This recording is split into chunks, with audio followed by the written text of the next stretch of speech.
Congress has not missed a beat on the rupee, using every opportunity to lay the blame at the government's footsteps for the currency slide. In 2018, when the rupee touched an all-time low of rupees 70, the party was quick to pounce on the government.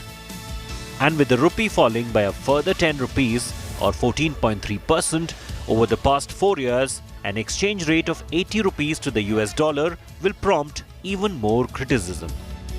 2013 में जब हमारी सरकार थी और taper tantrum हुआ था, एक साल के अंदर 4 महीने में रुपया 15% टूटा था। हम वापस उसको 58 पर लेकर आए। $12 बिलियन इस देश को छोड़कर गया था, $35 बिलियन उसी साल में वापस आया था। $40 बिलियन तो आरबीआई ने खर्चा किया है जनवरी से रुपया बचाने में। क्यों नहीं बचा पा रहा है? क्योंकि आज निवेशकों को मोदी जी की बातों पर, उनकी पॉलिसीज पर रत्ती भर भी भरोसा नहीं है। थोड़ी आत्मविवेचना करें तो शायद रुपए को बचा पाएंगे। Beyond the politics, the bigger question is, why is the Indian currency falling? And what is the impact? From January this year, the reasons that have led to the fall include exiting foreign investors, a higher import bill, and the uncertainties unleashed by Russia's invasion of Ukraine. However, the RBI is standing firm and defending the rupee via direct intervention by selling dollars heavily and indirectly through several instruments in its command. Over the recent past, the RBI has defended the rupee by selling billions of dollars. It has also taken 6 other major steps to stem the slide, including Indian companies allowed to borrow $1.5 billion overseas per year versus $750 million earlier.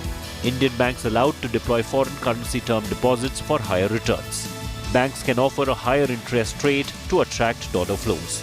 Further relaxation for foreign portfolio investors to invest in government securities and corporate bonds.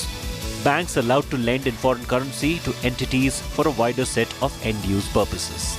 Earlier this week, the RBI also allowed invoicing of international trade in the Indian currency. Which means that now that instead of paying and receiving US dollars in trade settlements, the invoice will be made in Indian rupee if the other party has a rupee wastrel account. Beyond these measures, it is clear that a major impact of the rupee slide is that prices of imported goods is going up. As imports become costlier, domestic prices will rise further, including of petrol, diesel, cooking gas, along with other items. On the other hand, a weaker rupee can make our exports more competitive globally, but given the worsening economic conditions in major global markets, there may not be a silver lining in the dark clouds in the near future. Bureau Report, Business Today Television. The economists are saying that the 80 rupee barrier is just a psychological level. Nothing turns on it economically, doesn't really jeopardize India's position globally in any significant way. But this has led to a big political storm, with the opposition attacking the government, saying you're failing to stabilize the rupee and that the government isn't doing what it takes to ensure that there is a strong rupee. The government says there are a lot of global factors at play and whatever can be done by the RBI and by the government is indeed being done. For this political discussion, we're joined now on this broadcast representing the ruling Bharatiya Janata Party, its national spokesperson for political and economic affairs, Syed Zafar Islam, squaring off against him back on TV after a very long time, Praveen Chakravarti, chairperson of the Data Analytics Cell of the Indian National Congress, and our very own Siddharth Zarabi, managing editor at Business Today Television. So I want to kickstart this debate by getting Praveen Chakravarti to explain what exactly is it that the Congress is upset with the government about. You've got Ukraine and Russia at war. You've got interest rates that are rising globally. You've got inflation which is spiraling. Europe and the United States heading towards a recession. India and the world facing very serious macroeconomic headwinds. The rupee is slipping undisputedly. The government says we're doing what we can. What's happening globally is beyond our control. Why is the Congress so upset? Praveen Chakravarti. Thank you. See, first, I think you started off by saying the economists are not worried about the fall in the rupee. It's only the politicians. I think that is wrong. The economists, and I first speak more as an economist today and only after as a politician. There is every reason to worry.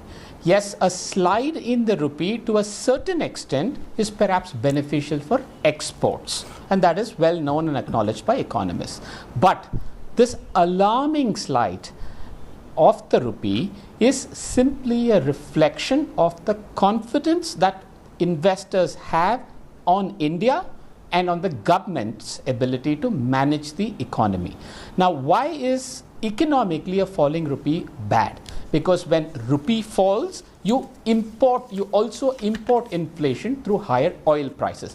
If you import inflation through higher oil prices, the common person gets hit. Then the Reserve Bank of India gets under pressure to step in and stabilize the rupee, which means they will use the foreign exchange reserves to stabilize the rupee. They have already used about $80 billion of foreign reserves of India to stabilize the rupee. Is that amount well spent? Absolutely not. So it is wrong to say that economists are okay about this alarming slide. Can I just butt in to say that I was only verbatim quoting KV Subramaniam, who we interviewed on this broadcast, and he insisted again and again that 80 is only a psychological barrier, which is only something that politicians are concerned about. It wasn't my own quote. It's something which came directly from an interview we did. But let me put that larger question to Syed Zafar Islam about the charge that you're making about importing inflation, having to spend crucial foreign exchange to try and stabilize the rupee, and therefore Praveen Chakravarti landing the charge of the government not doing enough to be able to stabilize and strengthen the Indian rupee. First of all, thank you, Rahul. And let me first correct Mr. Chakravarti, because it's not a falling rupee. I must correct him. It's rising dollar. Had it been falling rupee like what happened in 2013, then probably rupee must have depreciated against all the currencies. But just see, rupee has appreciated against many currencies. See how other currencies have fared against dollar. It is India, actually it's much better position compared to even Europe. Euro compared to even GBP, they have depreciated 13-14% in 1 year compared to India barely 5.4%. So it is unfair to even make that statement that falling rupee, it's rising dollar against all the currencies across the globe, with one exception, maybe ruble. But rupee is there, it is there. That's a good counter, because if we compare the fall in the Indian rupee with other currencies, Praveen Chakravarti, it is a fact that the rupee has fallen lesser than other currencies. I have that data coming out on your screen right now. In comparison with the yen, in comparison with the euro, in comparison with other global economies, the rupee has depreciated lesser. Let me respond to that with 3 points. First, let us not be clever by half by saying it's a rise in the dollar and not a fall in the rupee. The fact of the matter is more than 3/4 of trade is invoiced in the US dollar. The exchange rate with the US dollar is the single most important factor for an exchange rate. That's number one. Number two, there is something called the real rate, the real effective exchange rate, which measures the Indian rupee against a basket of 40 currencies based on our trading pattern. Now, if you look at the real rate, it is still at its highest levels. It may not be as high as it was in September, and the real index is the opposite of the rupee. When it's high, it means the currency is weak. So the real index is at its highest levels in the last 10 years. So that is number two. That's the second fact. Number three, I want to point out an article that was written in 2011 titled "The Rupee, the Fall in Rupee, a Mirror to India." And the last line of that article was, "Rupee's slide against the dollar, is it only the US to be blamed?" And it concluded saying, no, it is us, US, that is to be blamed. It was written by the current Chief Economic Advisor to the Government of India, Dr. V. Anantha Nageshwaran. Now, this is problematic, Syed Zafar Islam, because I have over here quotes from Ravi Shankar Prasad, Sushma Swaraj, then Chief Minister of Gujarat, Narendra Modi, and those level very serious charges against the then UPA government for failing to rescue the rupee. Let me take our viewers through some of these quotes, because now the shoe is on the other foot. Gujarat's Chief Minister Narendra Modi on the 24th of July 2013 says the UPA government and the rupee seem to be in a competition with each other on who will tumble further. Again, Narendra Modi, 24th August, there was a time when the rupee was making a lot of noise. Today it's lost its voice, and similarly we are unable to hear the voice of our Prime Minister. Both have turned mute. Ravi Shankar Prasad, 11th of July 2013. The worth of the Indian rupee against the dollar was equivalent to Rahul Gandhi's age when the UPA came to power. Today it is equal to Sonia Gandhi's age. Soon it will touch Manmohan Singh's age. Sushma Swaraj, leader of the opposition, 30th of August, speaking in the Lok Sabha. The rupee has lost its value. The Prime Minister has lost his grace. The Congress says, "Tab to bol rahe the, aap kuch nahi bolte ho." Let me respond to that, Rahul. First of all, you have to see all these statements in what backdrop and what context it was made. That time, you just do a apple-to-apple comparison. The macroeconomic situation at that time was terrible. See all the parameters. I am challenging Mr. Chakravarti to examine all the macroeconomic fundamental parameters and see, compare what it was there and what it was today. It is today. Secondly, there was a complete policy paralysis at that point in time. There was corruption all over. Inflation was in double digit. Money supply was like they have opened the gate. The NPA was about to rise. So all this was giving no confidence to people. I used to travel as a banker to all over the world. And everybody used to say, don't discuss anything, but say that why there is a policy paralysis in India, is the government getting changed? I mean, that was the situation. People had absolutely no confidence in Indian government at that point in time. Today, the world has confidence in India. Indian economy is rising. There's a lot of domestic demand. Yes, I understand that if there is a higher inflation, but at least India, the inflation has peaked, and it also looks like by many economists feels that the inflation has peaked in the Western world as well. But of course, they have hiked the rate. It will certainly impact our exports to some extent, because we are, and it will eventually it will impact our GDP also growth. But we have domestic demands which will come as a mitigants. There are only few countries which can boast that they have a domestic demand. Okay. Siddharth Zarabi, China, it is how India is and, the government Indonesia viewing the rupee breaching the 80 rupee mark? It's a psychological factor for sure. Is the government at all concerned? The opposition is using this as an opportunity to target the BJP government. How bothersome is this, and what's the thinking within the government? There are two sides to the coin, and I mean that literally. But before I answer your question, Rahul, the rupee moved from around 45 when the UPA came to power, and when the UPA lost power, it was around 60 rupees. From 60, the rupee reached roughly 75, till a very extraordinary set of circumstances in the past few months have taken it to kissing distance of 80. So it's fairly equally distributed, and I don't need to mention what the rupee was in 1947. From 1993 onwards, it's important for our viewers to understand that market forces determine the value of the rupee. In response to your question, 6 big steps have been taken by the Reserve Bank of India. Apart from direct intervention, billions of dollars have been spent in defending the rupee, because there are two sides of the coin.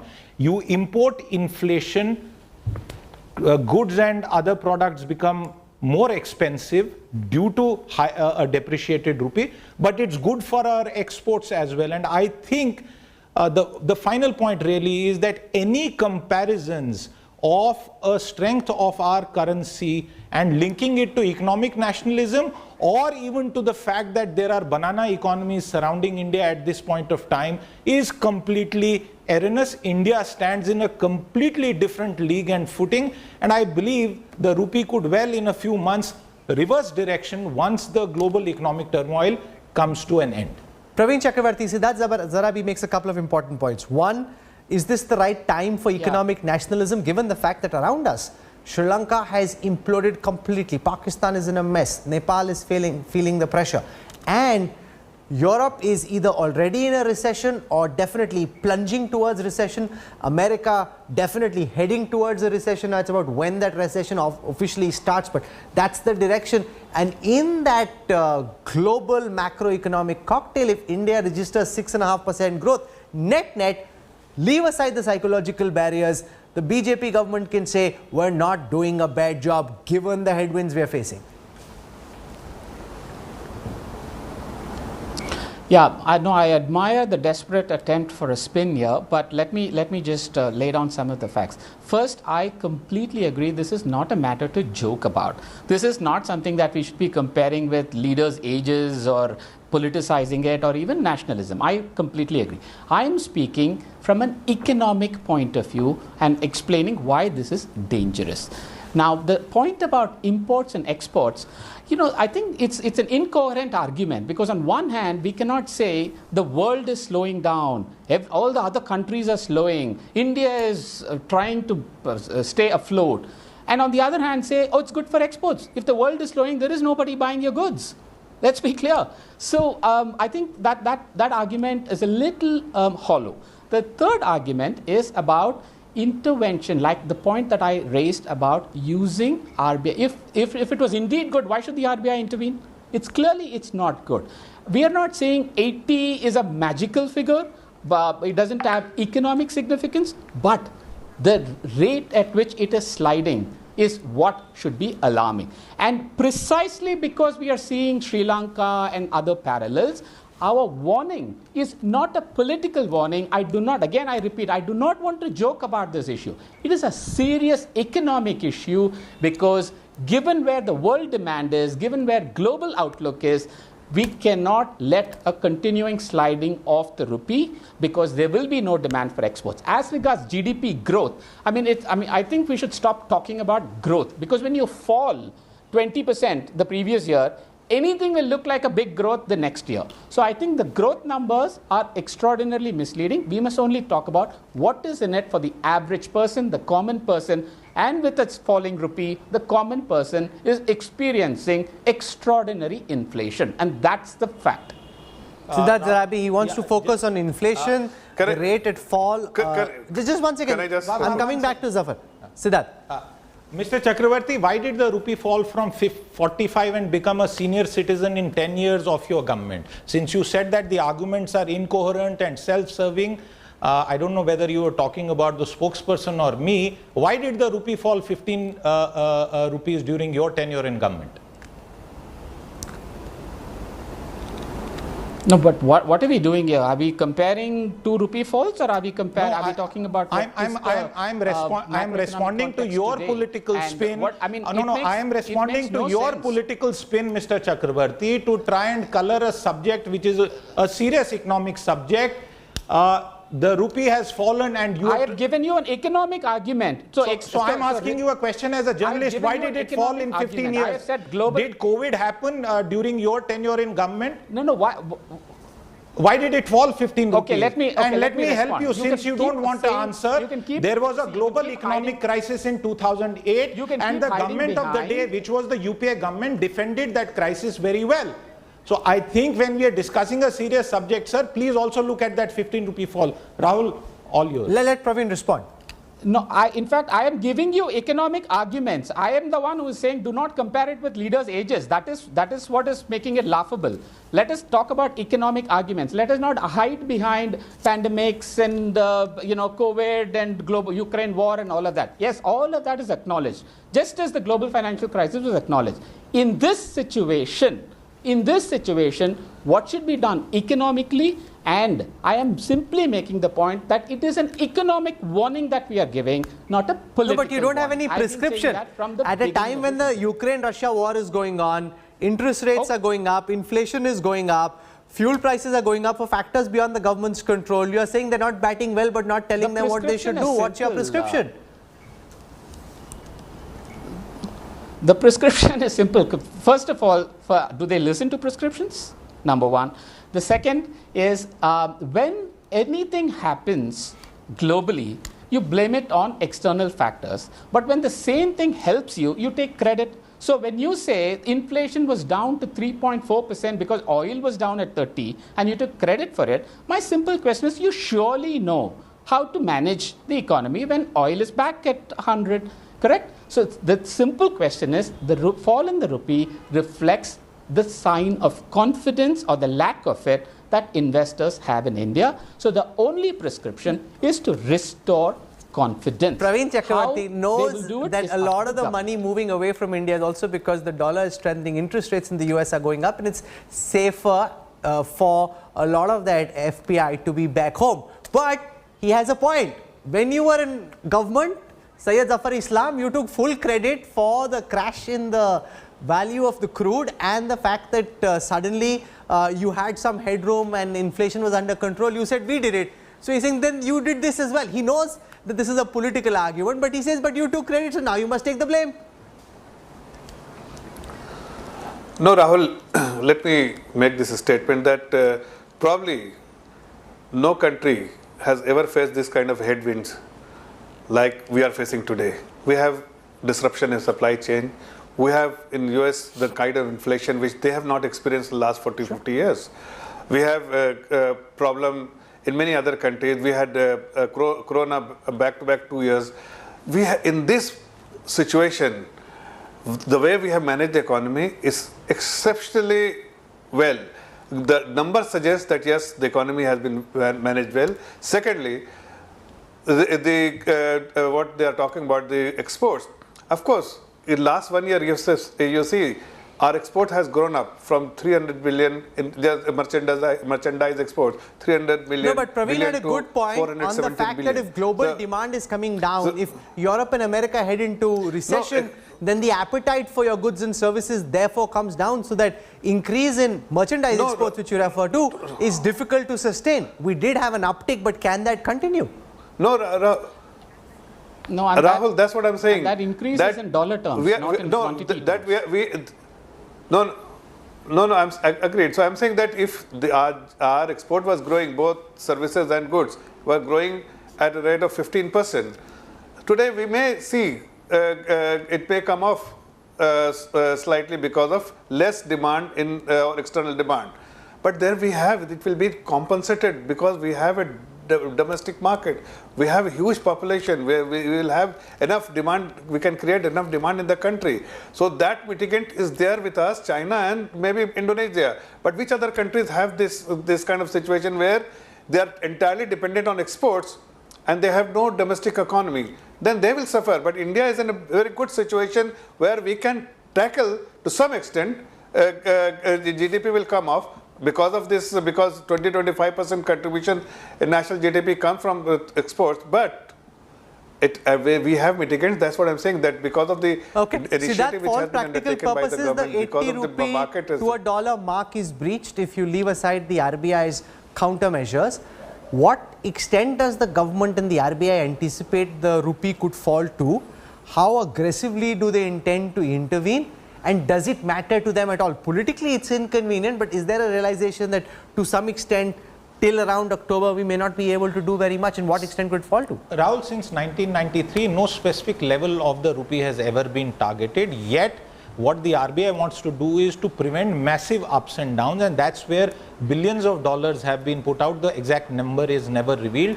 6 major steps have been taken. I expect those to give some results over the next 3 months, but a lot will depend on global crude oil movements. And a final point, you will perhaps see pump priming once again in certain economies. Once those economies get control over inflation, they are able to target inflation faster than an economy like India. So the next 6 months of turmoil, but I don't see the things worsening beyond that unless Russia decides to do something else. You know, also do bear in mind as you look at these charges and counter charges, the kind of global headwinds which are being seen at this time.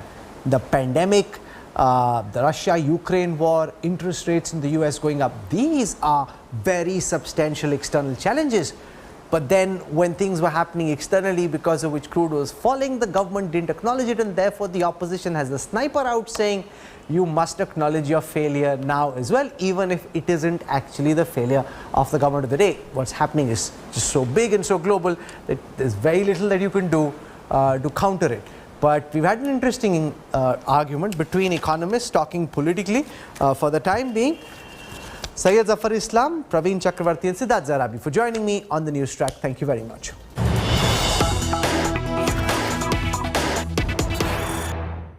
the critical question at this moment, what level could the rupee depreciate till? And stepping out, is the world heading towards a recession, especially in Europe and the United States, and the impact that this slowdown stroke recession has on emerging economies like India? For perspective on this, I'm joined by Dr. K.V. Subramaniam, professor at the Indian School of Business. He was the chief economic advisor to the government of India till recently. Dr. Subramaniam, welcome, and it's great to have you back on the Newstrack. I want to start by asking you about the level to which you think the rupee can continue to depreciate. I'm looking at different research reports put out by different banks, treasuries, and I'm not able to get a fix on A, the level that you think the rupee could depreciate to, B, how long this depreciation will continue. So let's start from there and then we'll build on this thread. Firstly, Rahul, I think it's quite important that we understand from an economic point of view, the level of the rupee is something that we make far too much noise about, but economically it does not matter as much. It is essentially just a statement of the relative prices between the two countries. That is what the exchange rate really is. So I definitely don't worry as much about the level. I do worry about the volatility if there is basically volatility in the exchange rate. That is something that worries investors, but level is something that is determined by market forces. Now, given that broad comment, I think what is important for us to keep in mind is that during times of economic uncertainty, investors, and especially because a large majority of investors are based out of the United States, there is home bias. And so investors actually, because of the flight to safety, typically move their money back to the United States. That's why if you look at the relative depreciation of various currencies vis-a-vis the US dollar, whether it's the Japanese yen, whether it's actually the other currencies, clearly the depreciation has been much larger than that of India. So there has been a secular depreciation. Russia is the only one where there's an appreciation, and that is because of the enormous inflows that have happened from their selling of oil. But every other currency has depreciated. That's point number one, which is illustration of the flight to safety and the home bias of a majority of. So let's come to the level to which you think the rupee could depreciate. It's breached the 80 level mark, which is psychologically significant. It's also becoming the topic of a hot political slugfest between the opposition and the government. But do you have a sense of what level the rupee could depreciate to, and do you have a broad sense of when could it be in October or even later, till when the depreciation continues? Rahul, I actually will emphasize again, in my response to your first question as well, I did say that actually the level, does not matter from an economic perspective. From the politics perspective, that's not something I actually, at least care about as much. And so I will emphasize again, because you're repeating that question again, without factoring in my first input, that the level does not matter. Point number one, the psychological levels are basically, are just made out by news anchors like you. I don't think they matter really. Second, as I said, the depreciation for the rupee has been much lower than that of other currencies. That is something we have to keep in mind. Third point, and something that I was going to mention as well, if you look at the 2020 to 2022 time period, and I put out a tweet on this as well, the rupee was very, very stable. But if you look at over a 3-decade period, starting from 1991 onwards, rupee has typically depreciated about 4% plus, and that is because we are actually a net importer, and therefore we have to pay in foreign currency. So I think these are important dynamics that we must be worrying about as economists. That is what I would recommend, rather than actually worrying about a number. Okay, let's now come to the impact that the depreciation of the rupee could have on India's macroeconomy, and the fact that in Europe and in the United States, there's so much talk now of the R word, recession. A lot of the people I went to college with think that Europe is already in recession, even if the numbers don't necessarily suggest that. And macroeconomists in the United States are convinced that by October, the the US will be in the grip of a recession. So what's your broad reading on the macro outlook of the global economy, and then we'll get into continents individually? So firstly, this was a good question you asked, which is what is the macro impact of a global recession on the Indian economy. The second question that you asked was the likelihood of a recession itself. And I think there I am convinced that what you said is indeed likely to be correct. We would hope that that is not the case, but both Europe and the US actually will be in a recession. I would say here that I think the United States in particular and Europe could learn a thing or two from India's policy during COVID, because the recession that is going to come about is because of the excessive tightening of monetary policy. We have to keep in mind that the inflation itself has come about because of demand side factors, and I've said this umpteen number of times in various new interviews that not only United States and Europe but other countries as well, except India, only focused on demand side measures. Now what they're trying to do is basically to reduce demand, and in the process they will create a recession. If they focus more on the supply side frictions, which genuinely are biting, they were there because of COVID, but they've actually been exacerbated due to the Ukraine war. If that is worked on, I think the tightening that will be required would be lower, and that might actually avoid a bad recession. And that is why there is a lesson or two that these countries can learn from India, which focus on both demand side and supply side. The India story holds which countries in Europe and Northern America could learn from, which could possibly help in tackling some of the supply side issues that concern you? So as I rightly mentioned, there are two or three things that stood out. First of all, we identified very clearly that the COVID crisis is a supply side crisis as well, and therefore need to work on supply. That's the first point, acknowledging where the problem is, diagnosing it correctly. That's the first thing. Second, once diagnosed that there is a supply side problem, that the incentives need to be provided to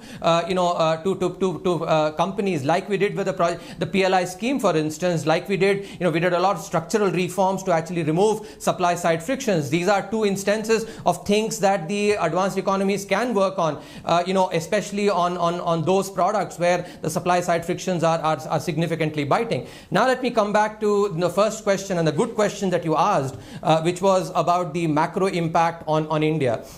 I think I look at it actually in two ways.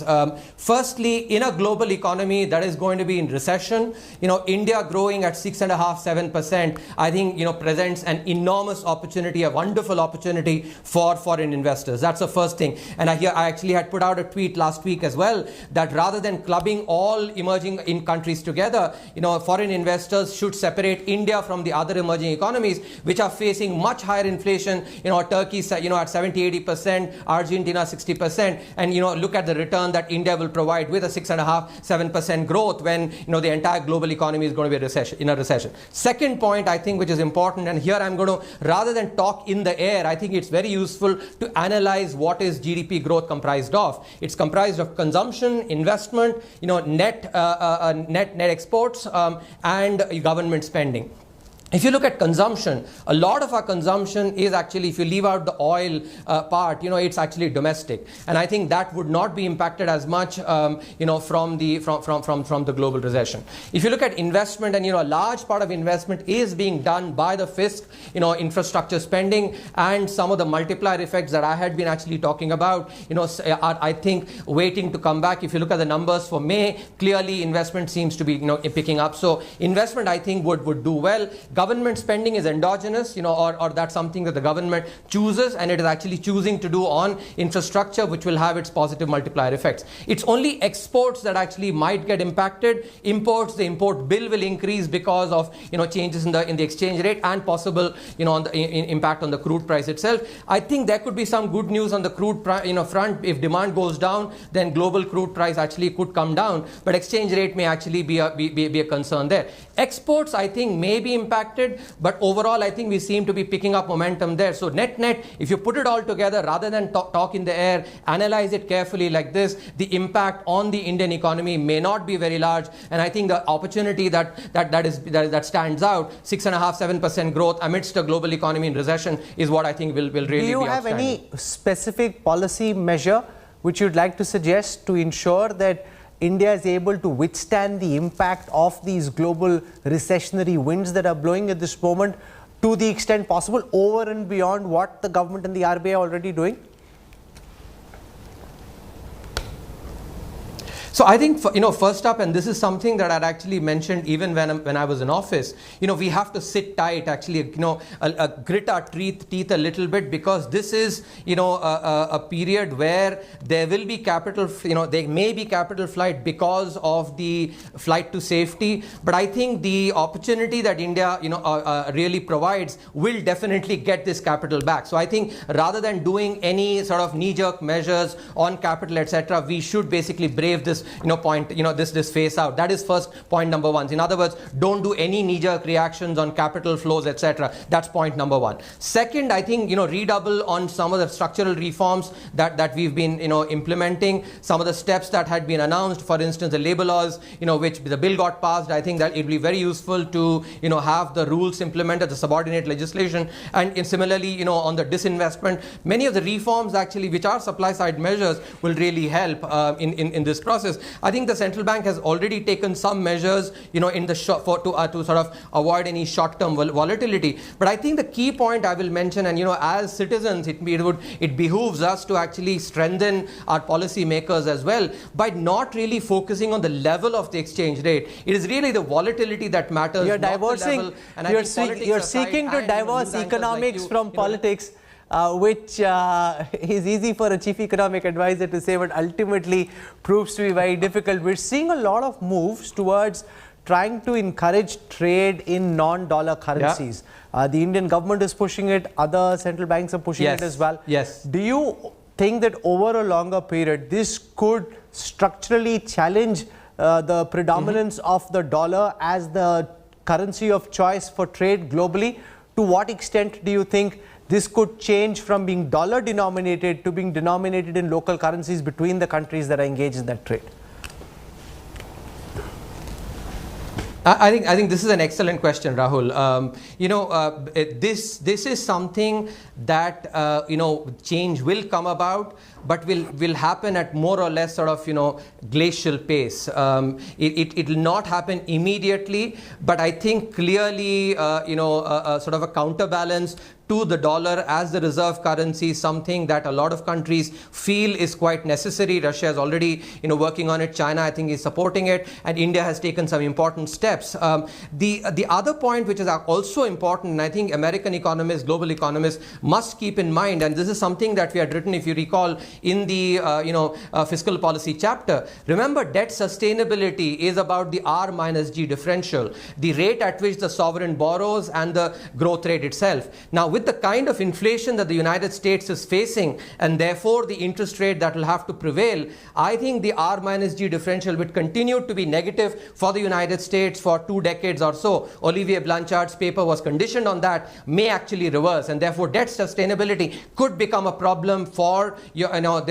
for US and certainly for Europe as well, because Europe ain't growing at high rates anytime soon. And this then basically will accelerate this phenomenon that you've talked about, because debt sustainability or the absence of it could really be a worry that may actually start sort of creating more concerns about dollar as a reserve currency. But this ain't happening tomorrow or this year. It'll take some time. But it's a structural shift. Will take time. And for joining us on the Newstrack, thank you very much. I'm slipping into a break. I'll have more for you when we come back on the other side. Stay with us. Back in a moment.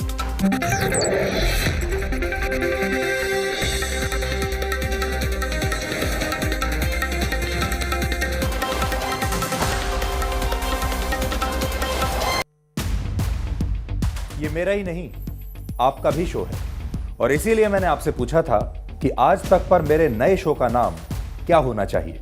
और आप जानकर हैरान रह जाएंगे कि अब तक 3 लाख से ज्यादा लोग हमें अपने सुझाव भेज चुके हैं और अभी भी भेजते जा रहे हैं। और आप देख सकते हैं इन लाखों नामों की सूची इस समय मेरे सामने है और इन लाखों नामों में से अगर आपको एक नाम चुनना हो तो उसमें थोड़ा समय तो लगेगा। इसलिए दिल थाम कर बैठिए, क्योंकि बहुत जल्द मैं आपको बताऊंगा मेरे नए शो का नाम। तब तक जुड़े रहिए मेरे साथ सिर्फ आज तक पर।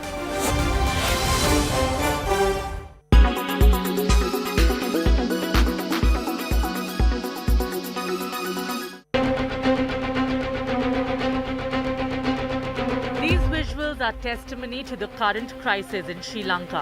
The country is almost out of dollars and inflation has skyrocketed.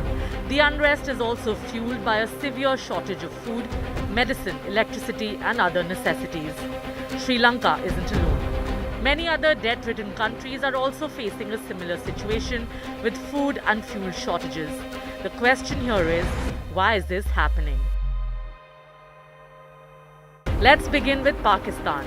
In June, a Pakistani minister sparked outrage on social media for recommending people to cut back on their daily cups of tea to help reduce the country's import bill amid a rising economic crisis. मैं ये भी कौम से appeal करूंगा कि हम चाय की एक एक प्याली, दो प्यालियां कम कर दें, क्योंकि जो चाय हम इंपोर्ट करते हैं वो भी हम उधार लेकर इंपोर्ट करते हैं। This shifted everyone's focus to Pakistan's economic crisis. Pakistan's situation is so bad that, like Sri Lanka, it has also requested a bailout from the International Monetary Fund. Pakistan's ever-present ally, China, provided a $2.3 billion loan. Although these loans provide a long-term solution, they are also troublesome. The same can be seen in the case of Sri Lanka as well. Sri Lanka borrowed heavily from China to fill years of budget shortfalls and import goods needed to keep the country running. It wasted large amounts on building expensive and unviable aviation, shipping, highway, hospitality and other such facilities. However, the majority of this construction was abandoned due to massive losses.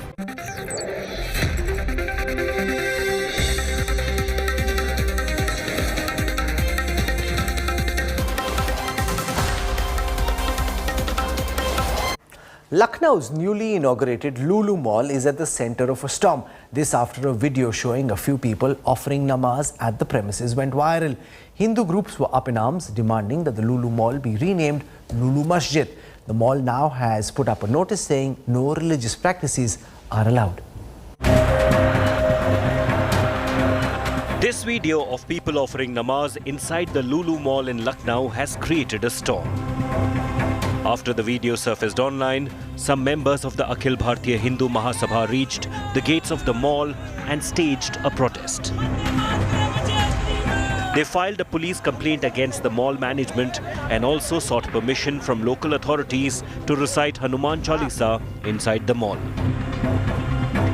The complaint says that namaz was offered inside the mall, which is against the state government's decision of not allowing namaz in public places. The complaint also alleged that 70% of the mall staff are men from the Muslim community, while the rest 30% are women from Hindu community. The Hindu Mahasabha accused the Lulu Mall of practicing love jihad with its recruitment policy. यहाँ पर नमाजियों के लिए एक स्थान बना दिया गया है, जो कि उत्तर प्रदेश के पूर्व में दिए गए नियमों और आदेशों का सरासर उल्लंघन है। तो ये लुलु मॉल ना होकर के लुलु मस्जिद बन चुकी है। The Lulu Mall authorities denied any link to people who offered namaz in the shopping complex. The mall has also filed a complaint regarding the incident. हम सबका आदर करते हैं, जो भी कस्टमर्स अंदर आते हैं, और बाकी हम किसी भी चीज़ की ऐसी अनुमति नहीं देते कि लोग इकट्ठा होकर किसी भी चीज़ की कोई प्रार्थना वगैरह हो। इसमें मुकदमा दर्ज कर लिया गया है, क्योंकि लुलु प्रशासन खुद ही आगे बढ़ के आया है। उन्होंने मुकदमा दर्ज कराया कि किसी तरह का वहाँ धार्मिक एक्टिविटी का केंद्र नहीं है, वो बिजनेस सेंटर है। तो उन्होंने एफआईआर दर्ज किया है, इस तरह की कोई भी गतिविधि भविष्य में वहाँ नहीं होगी। The BJP too has joined issue, with its MP Satish Gautam slamming the namaz incident. नहीं मान रहे हैं, कुछ लोग मानसिकता से बीमार हैं और उस मानसिकता की बीमारी के कारण कुछ ऐसा कृत्य करते हैं। ये कृत्य नहीं करना चाहिए। भगवान का जहां नाम लेना है उसी जगह पे लीजिए। चौराहे पे बैठकर, गली में बैठकर, रोड पर बैठकर भगवान के नाम नहीं लिए जाते। The mall was inaugurated by Uttar Pradesh Chief Minister Yogi Adityanath on Sunday. It is run by Abu Dhabi-based Lulu Group, owned by NRI billionaire M.A. Yusuf Ali. The administration has tightened security around the mall. The mall authorities have put up signboards against any religious prayers inside the mall. Bureau Report, India Today. Rains and floods continue to unleash their fury. Over 100 people have been stuck in a Gujarat village for the last 5 days. Rescuers are racing against time to save every life. Here is a ground report. Several states continue to be battered by incessant rain. Heavy rainfall has mounted trouble for people across the country. In Gujarat's Navsari, over 100 villagers are stuck in their homes for the last 5 days without food and water. Inundated villages completely cut off. A miraculous rescue operation was conducted by NDRF teams in Bhata village in Navsari, saving just in time women and children who were stuck. पूरा का पूरा गांव डूबा हुआ है? नहीं मतलब जो साइडों में है वहाँ पे बहुत है, बीच में जो रोड है वहाँ पे थोड़ा सा। अच्छा, केवी परिस्थिति है? बहुत पानी अंदर आ गया था पानी। अच्छा, घर के अंदर। बाकी सब बाहर निकल गए? कुछ खाए? मम्मी वहाँ पे ही है, पापा मम्मी वहाँ पे ही है, उनको भी निकाल देंगे जल्दी। खाना पीना कुछ हुआ है? नहीं। So far, 80 lives have been lost in the floods in Gujarat. Time is running out and rescue teams have to reach submerged houses across villages to save those still trapped. NDRF की तमाम टीमें इस वक्त नवसारी में मौजूद है और हमारे साथ उनके सीनियर ऑफिसर एसके गुर्जर जी मौजूद है। उनसे भी हम बात करेंगे। एसके गुर्जर सर, हमें बताइए कि कहाँ इस वक्त हम फिलहाल जा रहे हैं और कितने लोग फंसे हुए? यहाँ हम लोग कमलथा भाटा विलेज है जो कि यहाँ गण देवी तहसील में आता है। नवसारी में लगातार हम लोग 3 दिन से रेस्क्यू ऑपरेशन कर रहे हैं। तो यहाँ कुछ लोगों के फंसे होने की अभी भी लोग गाँव में फंसे हैं जहाँ लो लाइन एरियाज़ में पानी भरा हुआ है। उनको निकालने के लिए 6 NDRF की टीम आपके साथ में जा रही है। तो कितना डिफ़िकल्ट हो रहा है, क्योंकि हम लोग देख रहे हैं कि बहुत ही ज़्यादा मुश्किल भरा ये पूरा रास्ता। हाँ, यहाँ क्या है, थोड़ा हर्डल्स हैं और चारों तरफ उस तरीके की कंडीशंस नहीं है कि लोगों को निकाल पाएँ, लेकिन फिर भी हम लोग कोशिश करेंगे कि सभी लोगों को सुरक्षित निकाल पाएंगे। कल जो पानी भरा हुआ था मेरे लाइफ में मैंने भी पहली बार देखा है, लेकिन हमारी अभी फर्स्ट प्रायोरिटी है लोगों की ज़िंदगी बचनी चाहिए। इसलिए फायर ब्रिगेड वाले और एनडीआरएफ वाले के सपोर्ट से हम पूरी तरह से बाहर निकल रहे हैं और ऊपर वाले की कृपा भी है, पानी अभी कम हो गया है, हम सभी को बाहर निकाल देंगे। यही हमारी फर्स्ट प्रायोरिटी है। जो भी नुकसानी है वो तो सरकार उनके पीछे सब कुछ करेगी, लेकिन ज़िंदगी बच जाएगी, यही हमारी अभी भगवान को प्रार्थना है। A red alert has also been issued in 8 districts of Gujarat, including Valsad, which is the worst affected. The monsoon madness does not seem to have died down. We are currently at the Tithal beach in Valsad, and if we can move around and show you a little bit that the sea continues to rage on wildly and signs of a storm seem to be appearing. There has been no respite for the people of the state of Gujarat and several parts of India. Not just civilians, but livestock and crops have also been largely affected, with 100 tons of grains completely destroyed after water entered shops and caused heavy losses. Sir, आपसे समझना चाहूँगा कि ये आपकी दुकान है, यहाँ पर एग्जैक्टली क्या हुआ था और किस तरह का नुकसान हुआ है? सर, वो औरंगा नदी है, वहाँ पानी भर गया था, उसका सब पानी इधर छिटपड़ में आ गया। और इधर हर एक दुकान में 6-6, 8-8 फीट पानी भर गया। तो टोटल माल है उसका 50% डैमेज हो गया। यहाँ शायद 100 से 150 होलसेलर अनाज के व्यापारी हैं, तो सबको पूरा लॉस हुआ। In Madhya Pradesh's Itarsi, heavy rainfall resulted in waterlogged streets. Cars were submerged, causing massive inconvenience and scare among local residents. In Andhra Pradesh, bride Prashanti's big day featured an unexpected entry to the groom Ashok's house. She had to use a boat to cross flooded areas and start her new journey safely. Meanwhile, amidst death and devastation, there was also a miracle rescue In Telangana's Peddapalli district, a 3-month-old baby was rescued, placed in a basket, while the family waded through chest-high waters to reach a safe location. Govind Ghat and Lambagarh area of Uttarakhand's Chamoli district have witnessed several incidents of landslides recently. Devotees who reached Badrinath are relieved but in shock after watching accidents and surviving landslides en route their journey. The entirety of the Badrinath route right after Rudraprayag up till Lambagarh is that you would see more landslides like this one, and now the administration is in action ensuring that the blockade from the roads are removed and the locals as well as the tourists and devotees get safe passage in this particular area. Monsoon mayhem leaves many questions to be answered. How much of the natural disaster is man-made because of poor planning and illegal constructions? With Saurabh Vaktania from Navsari, Gujarat, Dev Kotak from Valsad, Gujarat, and Amit Bharadwaj from Chamoli, Uttarakhand. Bureau Report, India Today. This is where I wrap up the Newstrack tonight. For your time and your trust, thank you very much. I look forward to seeing you 8 p.m. Monday evening. Till then, from all of us here, goodbye. Good night.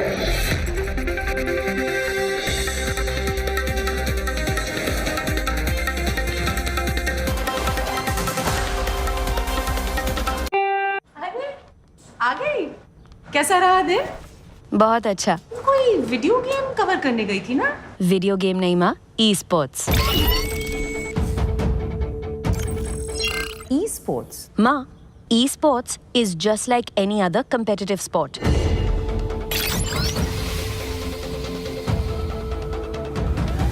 इसमें ना वो सब feelings है जो किसी भी और sports में है। इसमें इमोशन है, इसमें एंगर है, इसमें सैडनेस है, इसमें हैप्पीनेस है, इसमें कमराडरी है। ये सिर्फ गेम नहीं, ये ई स्पोर्ट्स का प्रीमियर लीग ESPL है।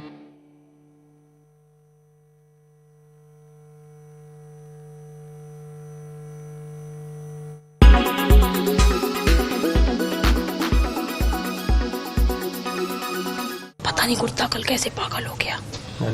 कैसे पागल हो गया, वो लड़का जिम चला गया था और बस काटने लगा माता जी को। The pit bull dog who 80-year-old Sushila used to feed, walk every day and take care of like a child, the same child took Sushila's life. An 82-year-old retired teacher, Sushila Tripathi, was mauled to death by her son's pet pit bull dog. Her son Amit, a gym trainer, owned 2 pet dogs, a pit bull and a Labrador. The dog which attacked the woman, named Brownie, was brought home 3 years ago. Brownie came to protect Ankit's home, who knew that the family members would need protection from this dog instead. The incident took place at 6 a.m.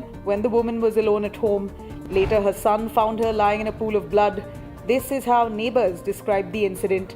चिल्लाने की आवाज़ें आ रही थी। हम लोग बाहर गए तो देखा वो काफ़ी काट चुका था, काफ़ी घायल कर चुका था उनको। दरवाज़ा अंदर से बंद था। इनका बेटा गया हुआ था, जिम ट्रेनर है, तो उसको फ़ोन लगाने की कोशिश कर रहे थे जो इनके यहाँ टेनेंट्स रहते हैं, बट वो फ़ोन नहीं उठा रहा था। जो भी रीज़न था, वो बिज़ी होगा, जो भी उसको नहीं पता होगा। और अंदर जाने का एक रास्ता था, बट कोई उस टाइम पे इतना नहीं रिस्क उठा पाता अंदर जाने का।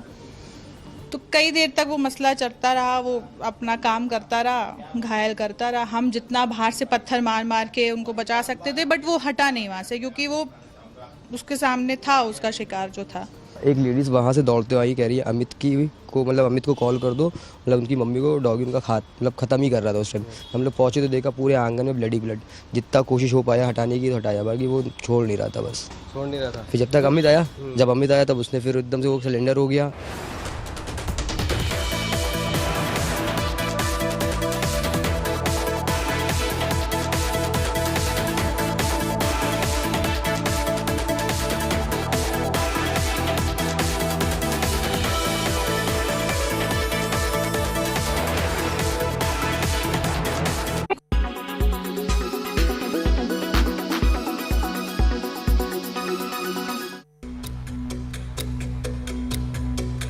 Thailand is close to introducing chemical castration to tackle sex crime.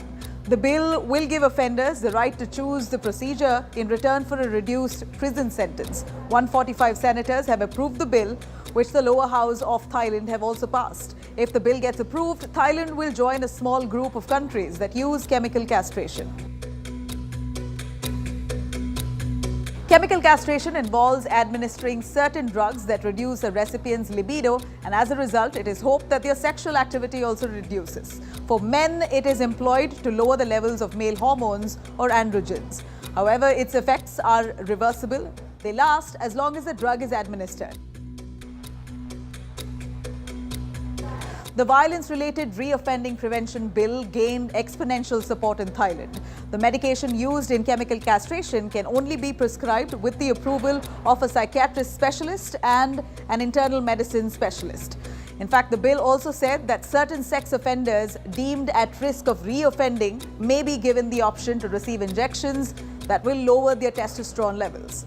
Offenders will be monitored for 10 years and will also be required to wear electronic monitoring bracelets. This method can also be applied to those who have completed their sentence or to those who are in rehabilitation. In fact, countries like South Korea, United States, Czech Republic, Ukraine have adopted this form of punishment. South Korea passed the law in 2011 to tackle child offenders. The Czech Republic is the only country to perform surgical castration where hormone-producing glands are surgically removed. The law was introduced in 1966. In the US, 7 states, California, Florida, Guam, Iowa, Louisiana, Montana, and Wisconsin have legalized chemical castration. Many experts believe that once the drug is used, the offender is less likely to engage in sexual activities. However, it does not prevent sexual violence, though. Many critics say that intercourse is not the only way of sexual violence, and castration won't necessarily stop a person from assaulting women.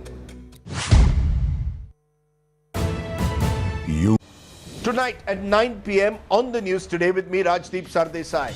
Bail, not jail, says the Supreme Court. Don't make the country into a police state with wrongful arrests. From Mohammad Zubair to Ketki Chitle to Nupur Sharma, multiple FIRs being